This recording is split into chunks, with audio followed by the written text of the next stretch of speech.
Everybody's really excited. You know, your performance at the ACMs last weekend, we were all lucky enough to be there. So, but that energy in that room, I mean, after how many months were you kind of like low key and out of the public eye?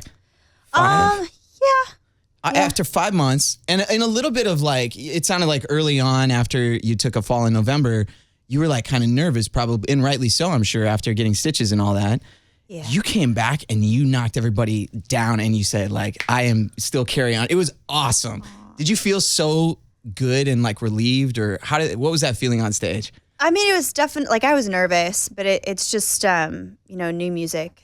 That's scary when you've like kind of been away from things in that capacity. Like there's always stuff to do. And I love it when people are like, so you were off last year. And I'm like, no, because there's just always a million things to do. But, introducing new music kind of in that way, because Cry Pretty just came out a few days before the ACM, so it's basically like, here's my new song. Most of you probably haven't heard it yet.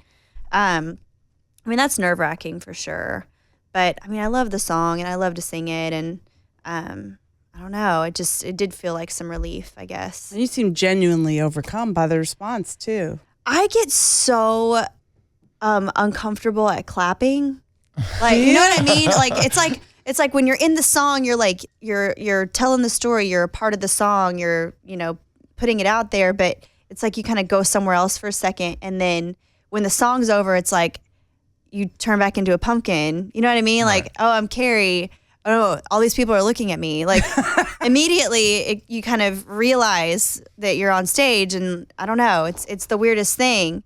And then I'm like, okay, the walls aren't coming down. They're supposed to come down. They said they were going to come down. Where's the walls? Is that what I felt like you were waiting because you were taking it in, because you were out there for a long time, like because the applause just kept coming. It just makes, again, it's just because I realize like where I am and what I'm doing. No, they were like letting it go on that long, which was really great. And it was I felt so much support from the audience. But it was just very much like, oh, I don't know where to go. What do I do now? And who are you making eye contact Somebody's with? supposed to come get me. It's not like fans in the front row in an ACM award show. Well, they do have like the pit, which is really nice to kind of have that energy coming at you when you're, But yeah, I mean, you look out at the front row and there's like Keith Urban and Nicole Kidman, and like you just see all these people that are just sitting out there, and they're your peers and they're superstars, and it's well, and that song's intimidating.